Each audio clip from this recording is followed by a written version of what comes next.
এখন গাড়ি গিয়ে রেখে দিব না খাই দিব? এগুলো চলে যাচ্ছে। চলে যাওয়ার আগে যেটা রুটিন দেখা করেছেন সেটা করেছেন, ভালো ভালো কথা বলেছেন, উনিও ভালো ভালো কথা বলেছেন, আমার ভালো ভালো কথা বলেছেন। উনি যাচ্ছেন এমন এক দেশে যেখানে দুটো সরকার এবং দুই সরকারের কাছে একটা আলাদাভাবে কাগজপত্র ছিল। লিবিয়াতে দুটো সরকারটা এখন ক্ষমতা আসে ইয়েমের কাছে। তো এই হলো ওখানকার অবস্থা। তো ওনারা তো কাজ করছেন এখন জানি চারটে কথা হয়েছে আসলে কোনো গুরুত্বপূর্ণ তেমন কিছু না, চলে যাচ্ছেন অনেকের একটা কাজ শেষা খাতে ফ্রেশম্যান ইমিগ্রেশন যেটা আসলে তাদের তো কাজ শুরু করেনি, তারা শুরু করবে সপ্তাহ এখানে কাজ করবে।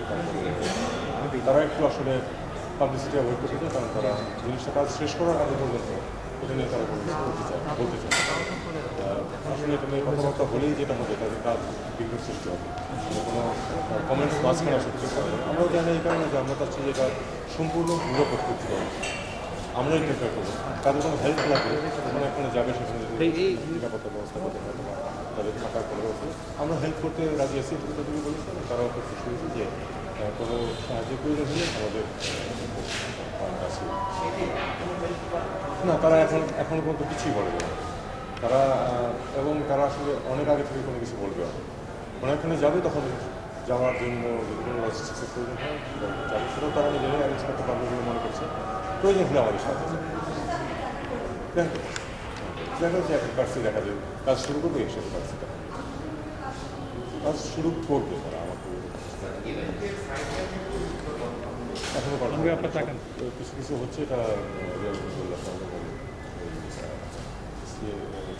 অফিস মিলে ঠিক করার চেষ্টা করছে। আসলে সাইডলাইনের মিটিং যেটা হয় এটা কিন্তু এমনকি শেষ মুহূর্তেও অনেক কিছু কতগুলো বলা থাকে, কিন্তু হয়তো ঠিক দুই পক্ষই জানে, কিন্তু এক্সাক্ট টাইমটা হয়তো বের করতে পারছে না। এমনও হবে যে একদিন আগে হয়তো বা যেদিন চলছে আগামীকাল এভাবে হয়তো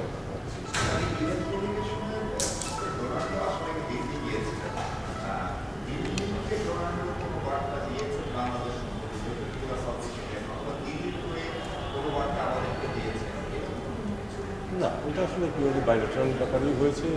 দিল্লি হয়ে আসছেন, তারা তো দেখে এসছেন যে ওখানে কী অবস্থা। ওকে, এটা নিয়ে তো আসলে আপনাদের ব্রিফিং অলরেডি হয়ে গেছে, যেমন করে কিছু বলতে চাই না, বরং নাইও কিছু, কারণ ফরেন সেক্রেটারি সাহেব তো বলা হয়েছে পুরো বিষয় নিয়ে আপনাদের তো এটা একেবারে একটা বাইলেটারাল বিষয় সফল হয়েছে। আমাদের যেগুলো বিষয় আলাদা আলোচনা হয়েছে আপনাদেরকে অলরেডি ব্রিফ করা হয়েছে। Thank you. এটার সম্ভাবনা আছে বেশ কয়েকটি, করতে হবে, এখন আমি কনফার্ম করতে পারছি না।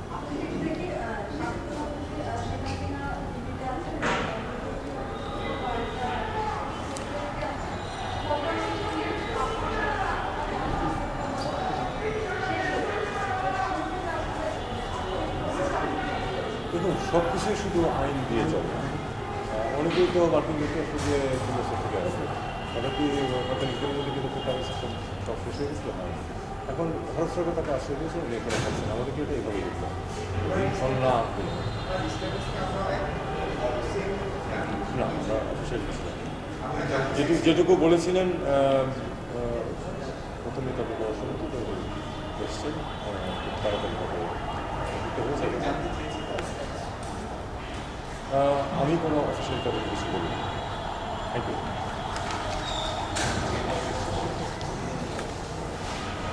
একটা শট নিয়ে নিই, একটু বাইরে দাঁড়ান।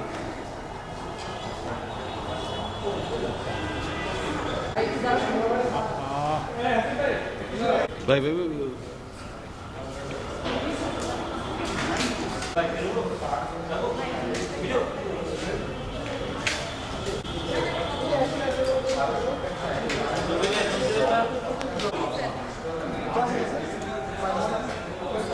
পাকিস্তান